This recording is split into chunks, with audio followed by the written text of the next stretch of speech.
Hey there, welcome back. Hey, so today I want to talk about ways we can stay positive in such a negative world.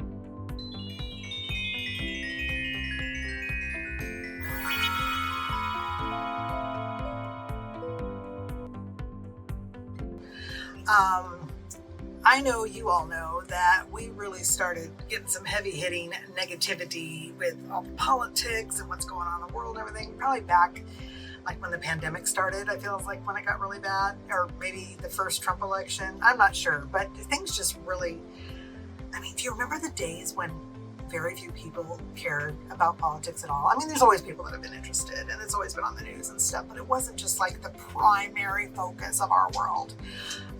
So I just kind of want to talk about a few little ways we can just kind of stay positive as we navigate the negative that's around us.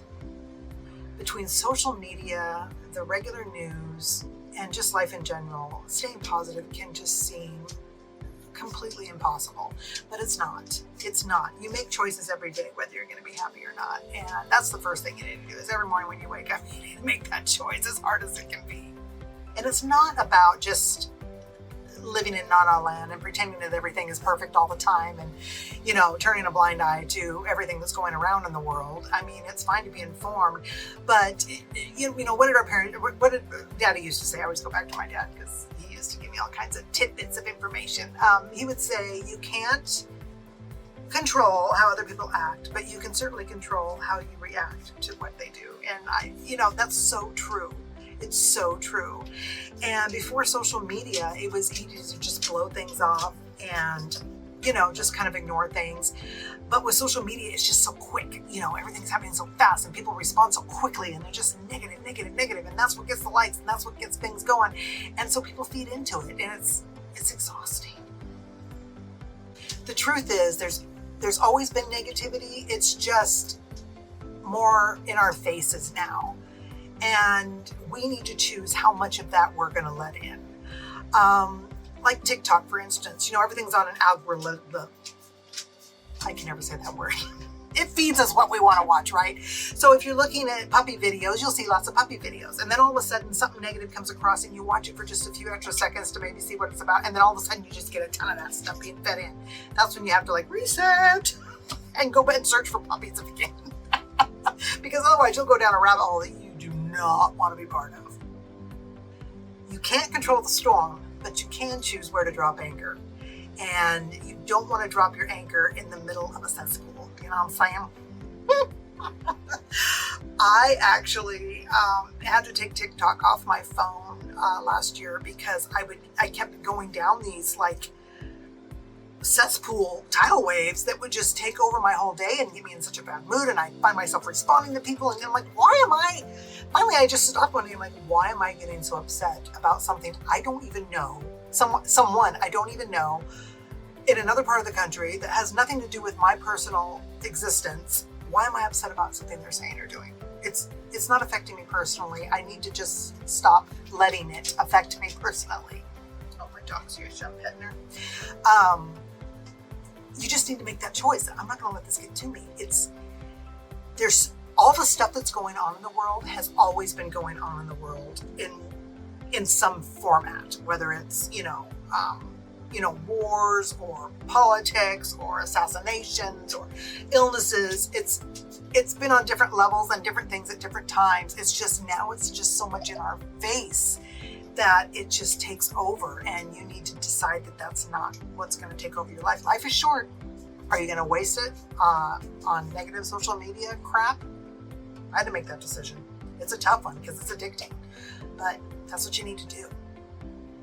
I no longer have cable TV, so I do not get the regular news. And a lot of times, if I'm sitting having coffee with my mom or something at her house and she'll have the news on, I actually pay attention now, and it's all negative. It's one story after another that's negative. There's nothing positive. They never, bring up anything good that's going on because that doesn't get ratings. So I would say first thing, shut off the news. You're going to get enough of the headlines just through life in general through social media. A lot of the stuff that's going on isn't going to affect you, so why get worked up about it? I mean, if there's nothing you personally can do about it, I mean, maybe there is. Like if there's a homeless shelter needs help, if there's something you can personally do about it, then by all means get involved. But if there's nothing you can personally do about it outside of casting a vote, do not let it ruin your life. Please, just, acknowledge it and move on. It's so easy to get caught into doom scrolling where you're just, scrolling through social media or whatever. And maybe you don't have that problem, but I know it's a problem for a lot of people. Maybe set a timer where you can only look at Instagram for so long, or you can only look at Facebook for so long, or YouTube Shorts or whatever, TikTok, whatever, for so long. And then try to find something else to fill your time. Read a good book, go for a walk, do some crafting, have coffee with a friend. Just, we're all so, have you noticed, I know I get off on tangents, but that's why you watch me, right? Have you noticed how we become so individual now?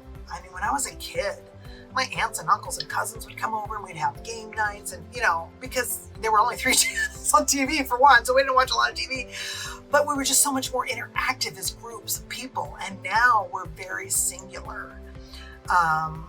People are living alone more, less people are getting married and having children. And, those of us that are older, a lot of women prefer to live alone now. And I get it, but at the same time, we're losing that connectivity. And so we jump onto social media to get that connectivity. But then we can end up spending hours looking at other people's lives through a lens. And that's not healthy either. It's better to go see them in person and live their life with them as human beings. And if you find yourself getting caught up in the negativity, maybe, just stop for a second and try to think of 3 things that went right today. Sure, Ghazi is bombing, Israel or whatever, or sure, the COVID-19 is spreading again, or sure, somebody got assassinated today. Yes, those are all horrible, horrible things, but there's nothing you can specifically do about any of them. So don't let it ruin your life. Sit down and say, what did go right today? Whether it be, I can't think of it. See, this is what happens when I don't have a script. For me, I woke up and I opened the blind and the sun was out. And that always puts me in a better mood because I'm a grouchy person in the morning. So the sun was out. I went to work and I got to see an old client of mine that I haven't seen in years. We were able to catch up. That was awesome. She's doing great and it was fun to see her again. And I had a short work day, so I didn't have to, hang out and just sit around the salon all day. I was able to get my work done and get out. And so those were 3 things I can be thankful for today. And then I come home and my dog's happy and we're going to go for a walk. And I've got my lasagna in the oven and things are good. So those are my happy things for today. So you can always figure out at least 3 things to kind of get your mood turned back around where it should be. Protect your energy. People are awesome, but you need to be able to define the type of people that drain your energy and the type of people that fuel your energy. I am, my social gas tank gets drained very quickly.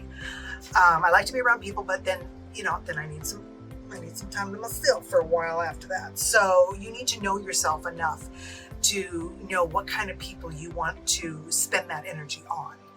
And if you really think about it, you'll figure it out real quick who's sucking the life out of you and who's giving you positive vibes. My daughters give me positive vibes. I love talking with them. Even if I'm in a bad mood, I'll answer. I hardly ever answer my phone, but if one of them's calling, I will answer my phone because I want to talk to them. But there are other people in my life that if the phone rings, I don't answer it. I love them, I care about them, but I might not be in the mood for their drain on my limited resources. And so I'll text them back later. You can even kind of create a reset ritual that you do when you notice that things are draining you and the negativity is taking over. Maybe it's just, shutting everything off and going for a walk, or, meditation, or even journaling,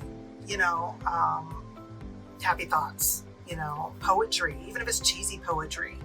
There once was a man from Nantucket who had a hole in his bucket. I know that's not how it goes, but that's how we're doing today. Just anything to shift that mindset from the negative to the positive.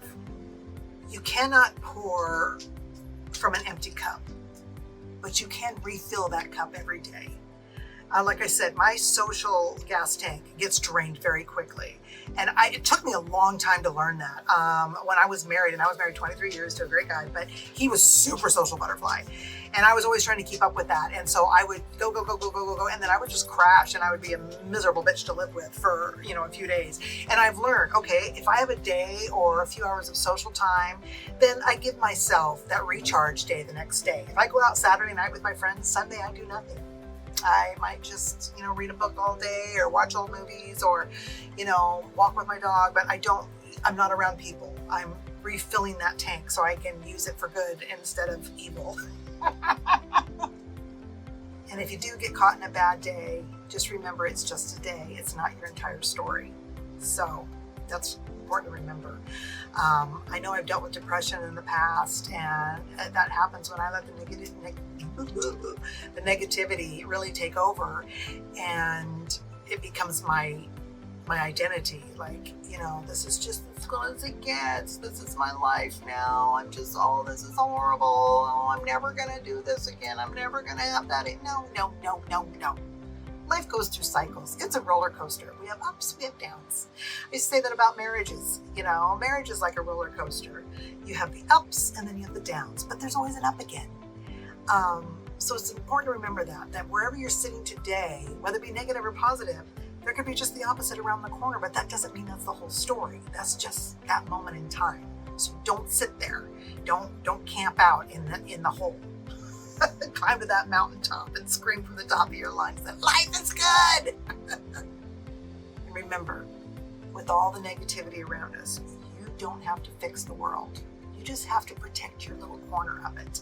And if there's something you personally can do to change something, then do it. That'll make you feel better than anything. But if there's nothing you can do, don't fall into the pit of negativity and helplessness and just get angry, because that anger is not good for you. It's not good for anybody around you either. That stuff bleeds out onto everyone around you. And social media is a great place for nasty, mean, negative people to hang out. And don't be one of them. It's bad phone, Peter. Bad phone. That's a Peter Pan reference, because Disney. And I always joke about, when doctors screw up, that's what we say, we call it practicing medicine. Being positive is a practice, not a perfection. It takes work, especially in today's world. So just keep practicing being positive. Keep practicing putting that smile on your face. That's all you can do. You're never going to be perfect. No one's going to be perfect, and you're going to have days where you're just pissed off. But don't sit there. Move past it. There's nothing you can personally do to fix it. Then move on, and let the people that think they can fix it. Because they can't fix it either. So, what I want you to do today or tonight is sit down and think about what your mind shift's going to be. How can you turn a negative attitude into a positive attitude? What is it that makes you happy? What is it that can really shift your attitude? Is it your grandkids? Is it your kids? Is it a good friend? Is it a certain movie you like, or a song? Oh, music. Oh, for me, bring on them 80 hairs band, man. I'll be dancing in the kitchen. Just what is it that you can do to smack you back into happy when you need to? Think about it. And put a plan in place. And we'll see you next time.